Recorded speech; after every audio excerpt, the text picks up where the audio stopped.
Olá, sejam todos bem-vindos à nossa terceira aula da Trilha do Conhecimento de Ciências Humanas, A Cidade em Jogo. Meu nome é Eduardo Elias de Oliveira e sou o professor de Geografia. Vamos nessa!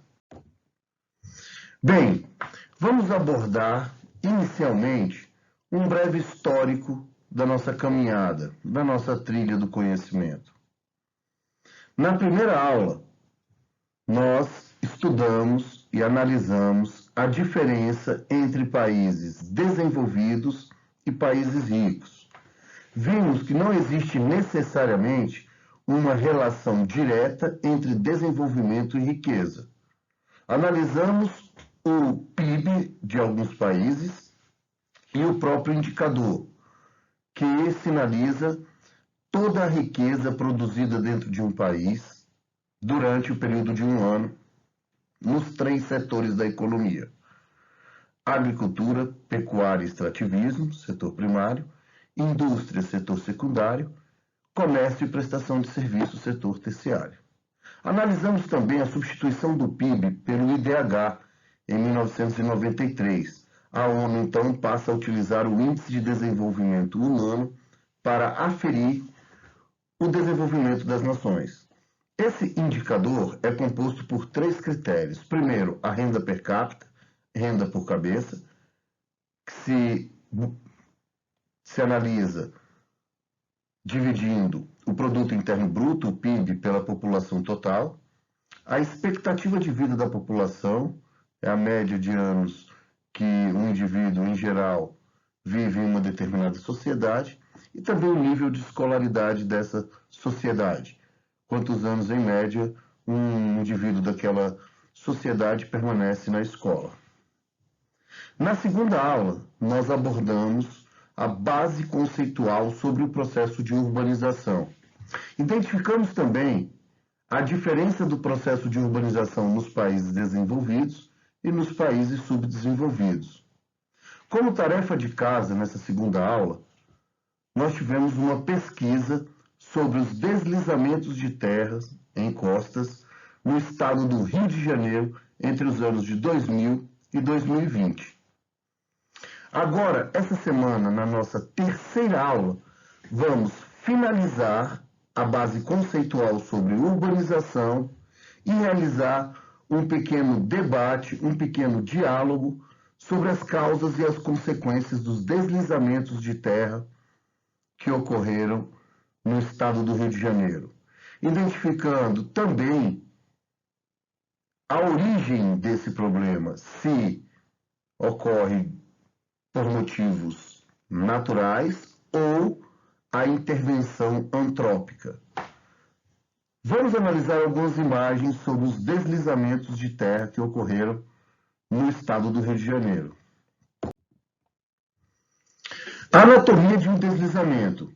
A região serrana do Rio de Janeiro possui uma topografia que acaba favorecendo as chuvas convectivas e orográficas, com um grande volume. A ocupação humana também desordenada, a retirada da cobertura vegetal, acabam também estimulando e potencializando esse fenômeno. A chuva, ela acaba ocorrendo de modo convectivo, uma grande quantidade de vapor d'água na atmosfera vai encontrar um relevo, esse relevo vai ser um obstáculo, essa massa de ar sobe, quando ela ganha altitude, ela perde temperatura, condensa e precipita.